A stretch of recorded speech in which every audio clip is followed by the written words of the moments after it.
Story master YouTube channel story মাস্টারের পক্ষ থেকে সকল দর্শক বন্ধুদের জানাই আমার আন্তরিক অভিনন্দন। আজকে আপনাদের সামনে আমি এক নূতন ধরনের ভিডিও উপস্থাপনা করছি। ঘটনাটি বলার আগে একটা সতর্কবার্তা দিই, বাচ্চারা এই ভিডিওটি দেখবে না এবং যারা দুর্বল চিত্তের ব্যক্তি তারাও ভিডিওটি দয়া করে দেখবেন না। আজকের ভিডিও ভূতের দেশে। আমরা কয়েক বন্ধু মিলে হঠাৎ ঠিক করলাম বাইরে কোথাও বেড়াতে যাব, কিন্তু কোথায় যাব? ঠিক করলাম আমরা যাব ভূতের দেশে, মানে যেখানে ভূতের উপদ্রব বলে লোকে জানে, প্রায়শই ভূত বিচরণ করে, সেসব স্থানগুলি আমরা পরিভ্রমণ করব। ব্যাস, যেমন কথা তেমনি কাজ। ব্যাগে জামা কাপড় দরকারি জিনিসপত্র নিয়ে রওনা হয়ে গেলাম আমরা কয়েক বন্ধু। শুরু হলো আমাদের যাত্রা ভূতের দেশে। প্রথমেই শুরু করলাম একেবারে দক্ষিণ প্রান্তে সাগর ভূমি থেকে। হেঁটে চলেছি সমুদ্র সৈকতে, হঠাৎ এক ভয়ঙ্কর দৃশ্যের অবতারণা হলো। আমরা দেখলাম সাগরের জলের ঢেউ থেকে এক নরকঙ্কাল উপরের দিকে উঠে আসছে। ভয়ঙ্কর লাল লাল তার দুই চোখ, চোখে মনে হচ্ছে আগুন ঠিকরে পড়ছে। তারপর দেখলাম নরকঙ্কাল এক পেতনির রূপ নিয়ে নিল। সাগরের জলে সে স্নান করছে। বীভৎস মূর্তি, দেখলেই ভয় লাগছে, আবার মনে ভয় লাগার মতো খিলখিল হাসি। এরপর আরও কিছুটা এগিয়ে গেলাম। আমাদের মতো আরও অনেকে সেখানে ছিল। সবাই দাঁড়িয়ে সমুদ্রের ঢেউ আসা দেখছি। হঠাৎ করে দেখলাম ভয়ঙ্কর বীভৎস এক কাটা মুন্ড সমুদ্রের জল তোলপাড় করে এগিয়ে আসছে। সবাই ভয়ে সমুদ্রের ধার থেকে সরে এলাম। কাটা মুন্ডটি আবার রূপ পরিবর্তন করে সমুদ্রের জল তোলপাড় করে ছোটাছুটি করছে। আমাদের তো ভয়ে বাকরুদ্ধ, কি দেখছি আমরা। তারপর আরো কিছু দূর এগিয়ে গেলাম, উপস্থিত হলাম সমুদ্রের উপর আগ্নেয়গিরির মতন এক পাহাড় আছে। সেখানে আবার আরেক ধরনের দেখলাম এক বাচ্চা ভূতের কঙ্কাল পাহাড়ের উপর দিয়ে হেঁটে বেড়াচ্ছে। বেশ নাচের ভঙ্গিতেই হেঁটে চলেছে। পাহাড়ের চারিদিক আলো আধারিতে ভরা। আমার ভয়ে গাটা বেশ ছমছম করছে। তারপর বাচ্চা ভূত সরে গেল। এখানে এলো এক জ্বলন্ত মুন্ডটা পুরো জ্বলছে আর ভয়ানক হাসি। সেখানে আর নয়, চলে গেলাম সেখান থেকে। তারপর আরো দূরে এগিয়ে চলেছি। হঠাৎ নজরে এলো একটা বাচ্চা ছেলে দৌড়ে ভয়ে আমাদের দিকে এগিয়ে আসছে। আমি ভয়ে দৌড়াচ্ছি। ব্যাপার কি? হঠাৎ দেখলাম ছেলেটির পিছনে পিছনে এগিয়ে আসছে এক ভয়ঙ্কর অজানা জানোয়ার। সেটা জানোয়ার না প্রেতাত্মা ঠিক বুঝতে পারলাম না। আমি বাচ্চা ছেলেটির শুভকামনা করছি। তারপর দেখলাম ছেলেটি একটি নিরাপদ স্থানে আশ্রয় নিয়েছে। যাক, শেষে স্বস্তির নিঃশ্বাস ফেললাম। এরপর আমরা রাতের অন্ধকারে এক ঘন জঙ্গলের মধ্যে দিয়ে হেঁটে চলেছি। গল্প করতে করতে যাচ্ছিলাম। গল্প করছি আমাদের ঘটে যাওয়া বাস্তব অভিজ্ঞতা নিয়ে। আকাশে চাঁদ উঠেছে, চারিদিক অন্ধকার, বেশ একটা গা ছমছম ভাব। দূর থেকে শোনা যাচ্ছে বন্য জন্তুর ডাক। আমাদের কিন্তু ভয় লাগছিল, কিন্তু আমরা পণ করেছি অভিযান আমরা বন্ধ করব না। এরপর যা দেখলাম, ভয়ে আমাদের হাড় হিম হয়ে গেল। চাঁদের আলোতে দেখতে পেলাম এক নর কঙ্কাল আমাদের সামনে দাঁড়িয়ে আছে আর হাসছে। আর তার হাতে রয়েছে আবার একটি ছোরা। সেই ছোরা হাতে ধরে নাড়াচ্ছে আর আমাদের ভয় দেখাচ্ছে।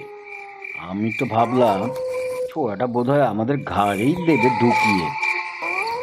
আমরা তো তাড়াতাড়ি করে অন্য পথ ধরে মারলাম দৌড়।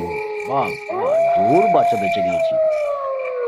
আবার ঘোর জঙ্গলের মধ্য দিয়ে পায়ে হেঁটে চলেছি। সামনে অজানা পথ, অজানা অচেনা সব দৃশ্য চোখের সামনে হচ্ছে দৃশ্যমান। ভয়ও লাগছে, আবার বেশ মজাও লাগছে। এখন আমরা এক গ্রামের পথ ধরেছি। রাতের অন্ধকারে গ্রামটাকে এক অদ্ভুত মায়াময় লাগছে। গ্রামের পাশ দিয়ে বয়ে চলেছে এক নদী।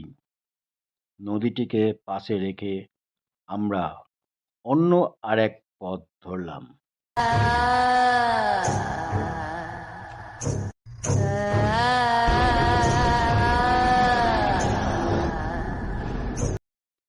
এই পথ যে আগের থেকে আরো ভয়ঙ্কর তা বুঝলাম এখন। সামনে দেখছি হঠাৎ এক ছায়া মূর্তি গান গাইতে গাইতে যাচ্ছে। অবশ্যই ভূতেদের গান। হঠাৎ দেখছি অন্ধকারে একটা বউ লাল পেরে সাদা শাড়ি পরে বসে আমাদের দেখে হাসছে আর ভয় দেখাচ্ছে। তার মুখের হাড় কঙ্কাল দেখা যাচ্ছে। তারপর সেখানে উড়ে এলো এক জ্বলন্ত নরমুণ্ড। তার আগুনের কি ঝলকানি, চোখ ধাঁধিয়ে গেল। তারপর এক সাদা কাপড় পরা ভূত নাচতে শুরু করলো আর ভয় দেখাতে আরম্ভ করলো। আমরা পাশ কাটিয়ে অন্যদিকে এগিয়ে যেতে থাকলাম।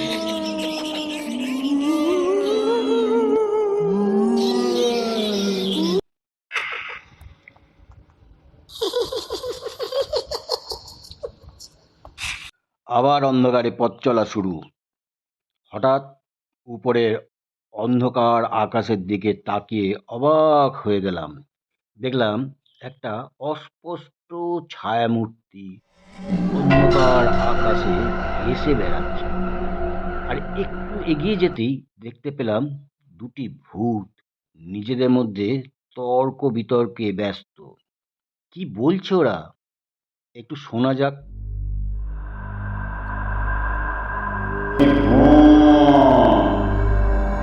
আমি কালো অন্ধকারের ভূত।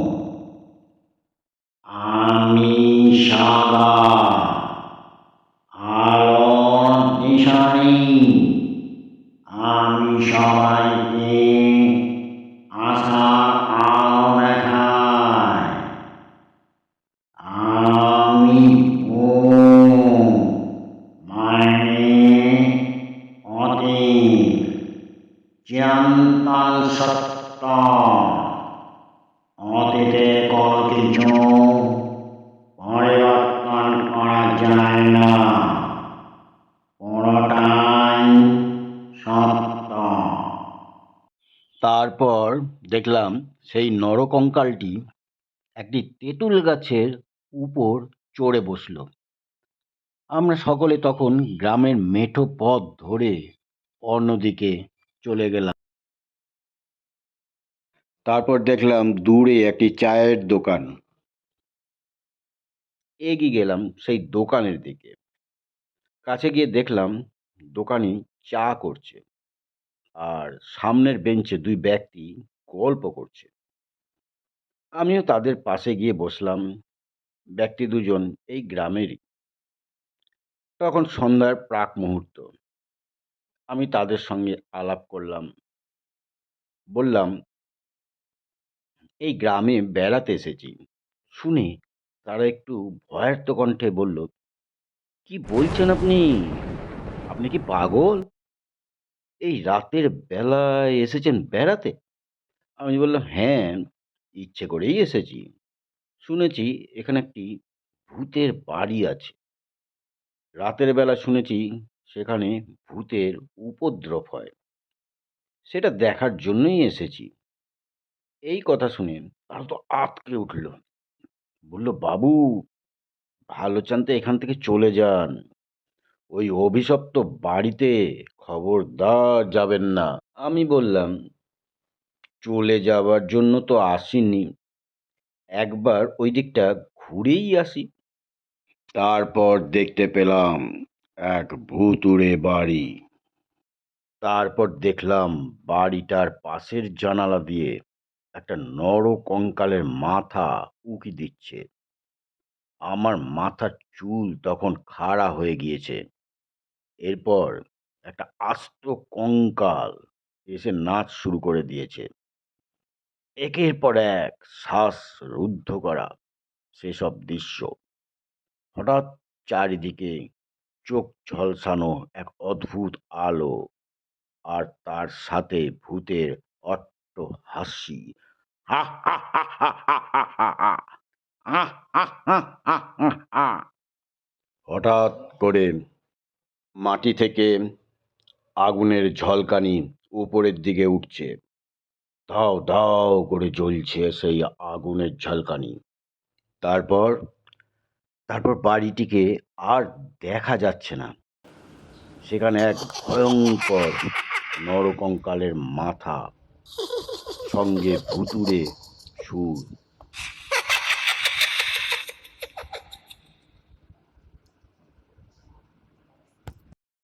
এরপর আবার বাড়িটি দেখা যাচ্ছে।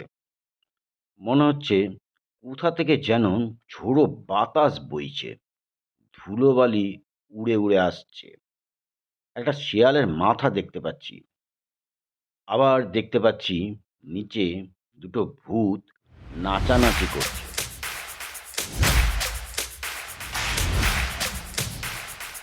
এরপর যা ঘটলো, আমি ভয়ে শিউরে উঠলাম। দেখলাম সাদা কাপড় পরা প্রেতাত্মা ধীরে ধীরে আমার দিকে এগিয়ে আসছে। আমি আর সেখানে দাঁড়ালাম না। এরপর আরেকটু এগিয়ে দেখলাম সব ভূতেরা একসাথে মিলে নাচ করছে। আমরা যেমন স্টেজে উঠে নাচ করি, ঠিক তেমনি অন্ধকারে ভূতেরাও এক জায়গায় নাচ করছে। দেখতে বেশ ভালোই লাগছিল, আবার ভয়ও লাগছিল। তবে আগের মতো অতটা ভয় লাগছিল না। দেখতে দেখতে অনেকটা ভয় কেটে গিয়েছিল।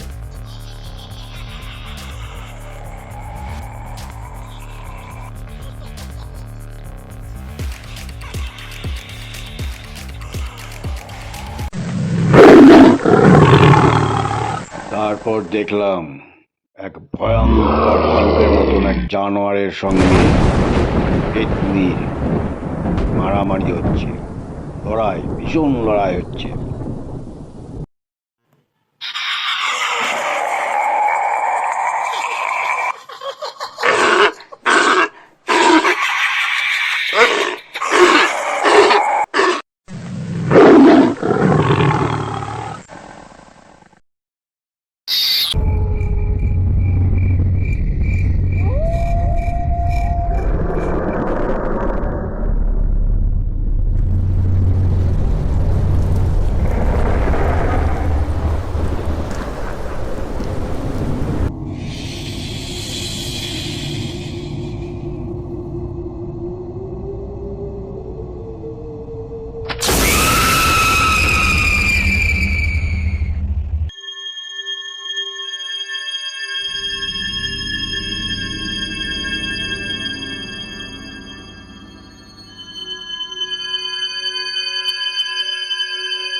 তারপর দেখলাম এক পিতার ছায়া মাঠের মধ্যে দিয়ে ঘোড়া ছুটিয়ে দিয়ে যাচ্ছে।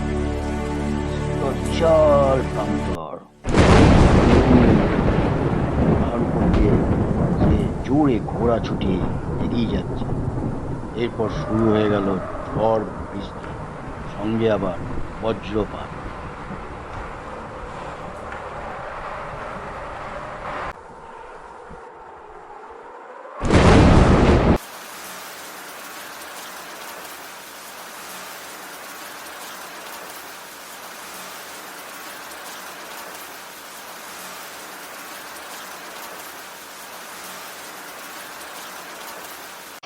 বেশ কিছুক্ষণ পর ঝড় বৃষ্টি থেমে গেল। আমরা যখন এক জমির ধার দিয়ে যাচ্ছি, তখন দেখলাম মাটি ফুঁড়ে এক ভূত উঠছে, বলছে,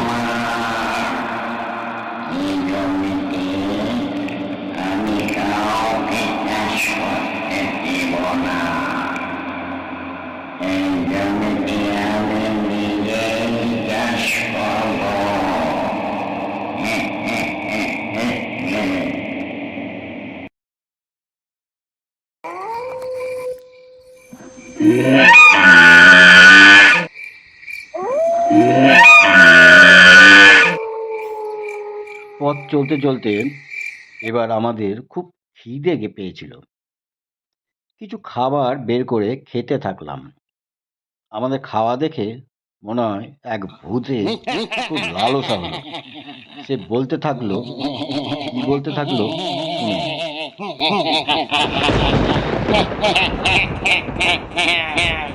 আয় আয় কাছে আয়, কতদিন মানুষের মাংস খাইনি। আয় আয় আয়, আজ আমি তোদের আর মুখে রক্ত চুষে চুষে খাবো। আয় আয়।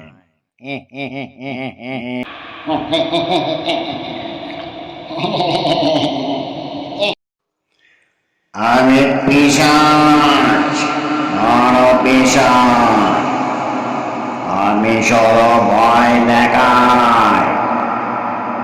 আমার মধ্যে দয়া মায়া ভালোবাসা নাই, আছে শুধু ভয়।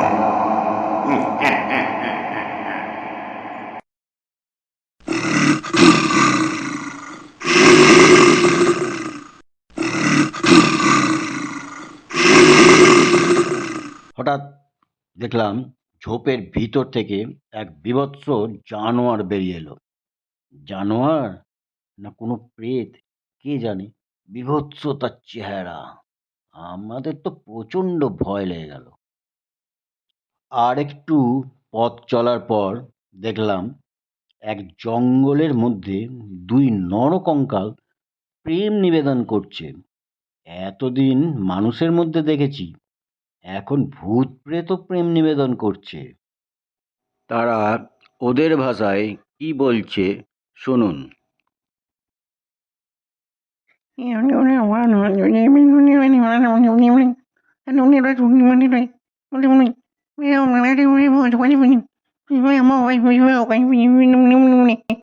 এরপর আবার চলা শুরু হলো।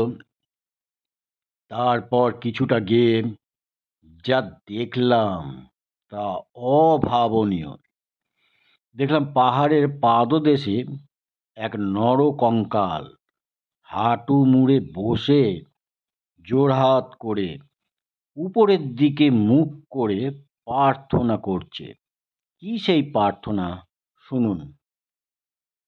হে প্রভু, আমার রাতের সব পাপ মুছে দাও প্রভু। রাতে আমি যা পাপ করেছি তার জন্য আমি অনুতপ্ত। আমাকে ক্ষমা করো প্রভু, তুমি সবই পারো প্রভু। আমাকে আবার মনুষ্য জন্ম দাও প্রভু। আমি আর পাপ কাজ করব না, দয়া করি প্রভু, দয়া করো। তারপর দিনের আলো ফুটে উঠল। আমরা সকলে বাড়ি ফিরে এলাম। শুধু স্মৃতি হয়ে থাকলো ভূতেদের কাহিনী। তাহলে দর্শক বন্ধুরা, এই ছিল আজকের কাহিনী। ভালো লাগলে অবশ্যই কমেন্ট করে জানাবেন। আর একটি ছোট্ট অনুরোধ, যারা চ্যানেলটিকে সাবস্ক্রাইব করেননি তারা চ্যানেলটি সাবস্ক্রাইব করে আমার পাশে থাকবেন এবং যথাসময়ে ভিডিওগুলিও পেয়ে যাবেন। নমস্কার, ভালো থাকবেন।